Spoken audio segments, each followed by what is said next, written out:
Welcome to Black Gumbo Southern Gardening. We got some work to do. I'm going to show you how to take down a frozen, near dead citrus tree and recover it.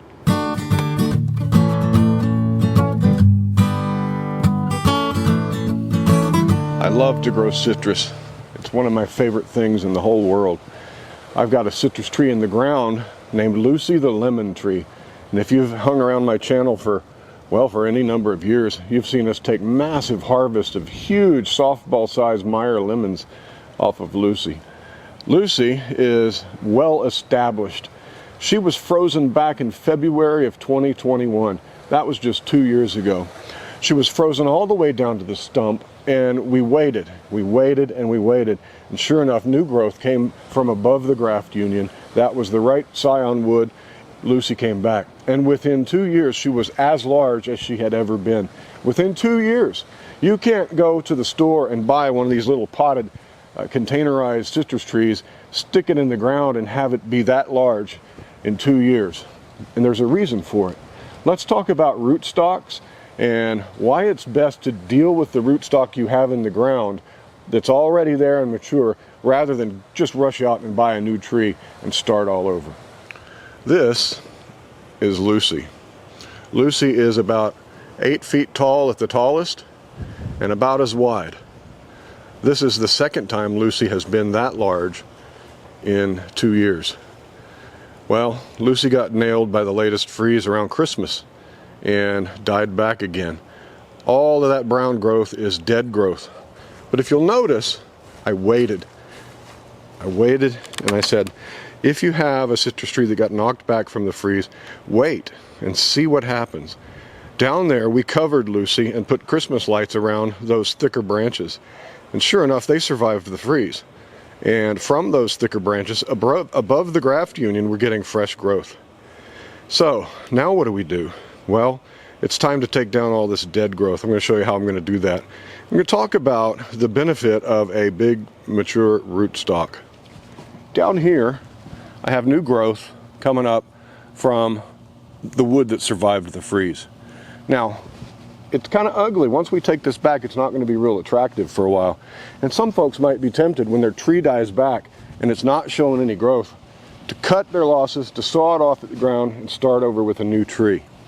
As I was saying about the rootstock, this rootstock is huge underground. It's as large as the canopy, probably much larger because this tree's been frozen back once already. So I have the benefit of an established rootstock. If I go and I take a brand new little tree with a 1 gallon sized root system and I plant that, it's going to work on building that root system first before it builds the rest of the tree. At the very best, they're going to grow at equal paces, but very slow.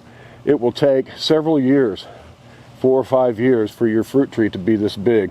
But if you can save your rootstock and grow anything that comes out above the graft union, this tree will be this large again in 2 years. And you'll have fruit, likely in the first year. This is an amazing thing. Let's say that your rootstock, everything above the graft union died back, and you're left with just the rootstock. That's not an edible fruit. The rootstock is specifically grown for vigor and underground growth and whatever you want to eat. Meyer lemons, mandarin oranges, grapefruit, limes, whatever. That's grown on top as a graft. The scion wood is grafted to the rootstock. Don't give up on your rootstock if that's all you have. Cut it and graft onto it. Graft on the varieties you like. And yeah, you'll have that tree with an established rootstock. You'll have that new variety of yours huge in 2 years. All right, let's get to work. Lucy's very thorny, very dangerous thorn, so we got to get our gloves on and work carefully. Let me get out of here without getting stuck. Ugh. Typically, some tree folks say that if you've got a tree that's died in a freeze and you don't know if it's living and it hasn't shown any new growth, come out and start scratching the bark to see where you get green. And keep moving further down and trimming off as you go until you hit green. Well, that's a lot of work. You could just leave your tree and let it show you where it grows back from. And there it is down there. Lucy popped out about a month ago and we've been watching Lucy put on new growth down there. So we're going to just now remove all this dead growth, send it through the shredder, and chip it up for mulch. Got to be careful of the thorns. Citrus trees, most of them have thorns, and they're very, very sharp.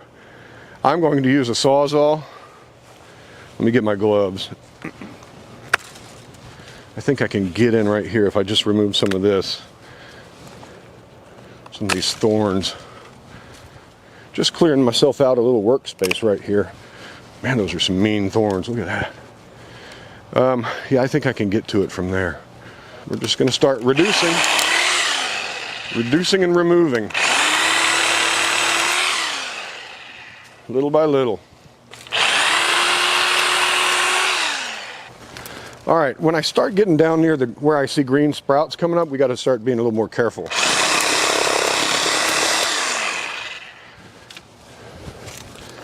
Ooh, just grabbed a handful of thorns.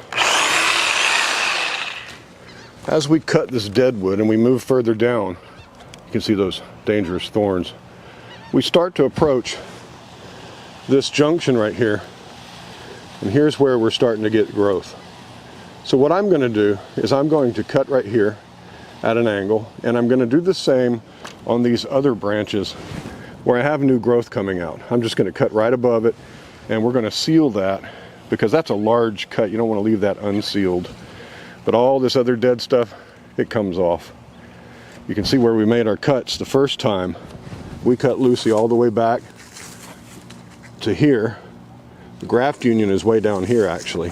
It's right about there. And these were the ones that came back from that prune. Yeah, this will be a bush habit. These Meyer lemons tend to grow pretty gnarly and shrubby.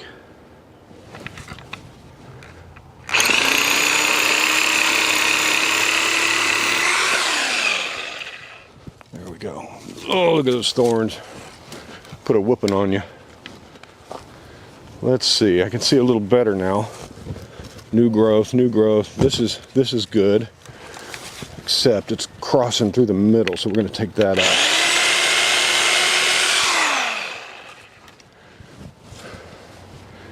I'm going to try to eliminate branches that are crossing through the middle.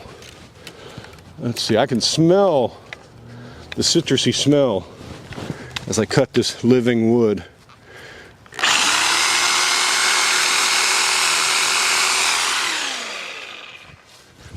Okay, this one right about here.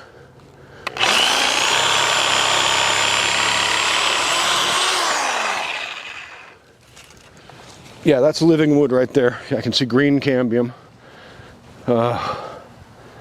This guy's kind of weird out here, so get in there and take that one out too.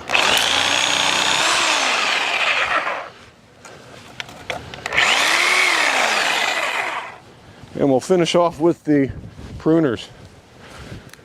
That looks pretty extreme, but this tree will benefit from such treatment. I haven't stood in this spot in a very long time.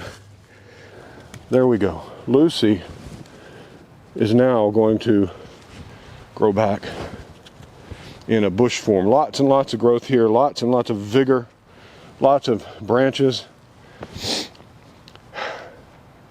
Now what to do with all this mess? The plan is to send it through my chipper, my wood chipper, and make mulch out of it. However, fighting all those thorns makes me just want to burn the stuff.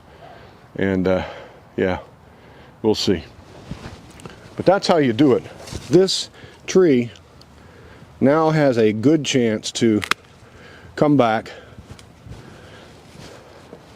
with a lot of vigor. It'll be 8 feet tall in 2 years, I guarantee.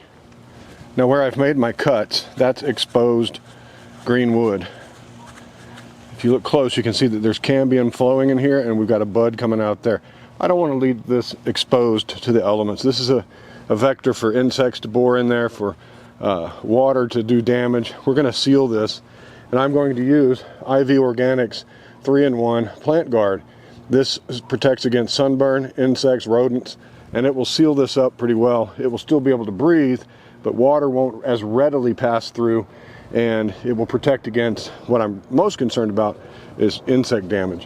IV Organics, great company. Charles over there reached out to me a while back and said, hey, you want to promote my stuff and get your viewers 10% off of all our products? And I said, yes, that would be great, because I used this before he even reached out to me. You could go back and watch my videos in previous years and see that I do use this.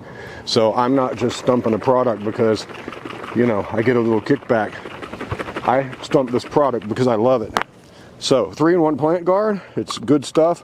It's organic. It's basically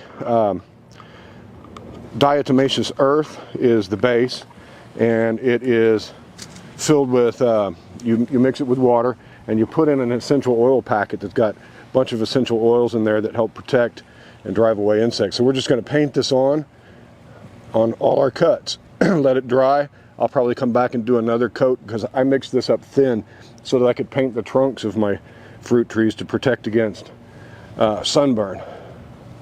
But everywhere I made a cut in fresh wood, I'm going to paint some of this on. So use the code GUMBO10 over at the IV Organics website, GUMBO10, and you'll get 10% off of everything in your cart. Yeah, I really like this stuff. It smells good too. And it just feels good that I'm not putting some petroleum product on my tree or latex paint. I'm putting a natural product on there. All right, where else? I know I made more cuts than that. Oh, here's a big one here. And this will just help to seal these wounds and help our tree stay healthy as it recovers from this major operation. All right, we have now dealt with our lemon tree, and it's no longer an eyesore out here in the backyard. It's going to have vigor and life, and we'll get to enjoy Meyer lemons again. Boy, this tree is vigorous. This tree's root system, actually, I believe it eats out of the sewer, and that's one of the reasons it gets so huge so fast. That established root system is the key. If you have an established root system, whether it is rootstock or whether it's your scion wood, your cultivar that you're trying to grow, don't give up on it. You can use it.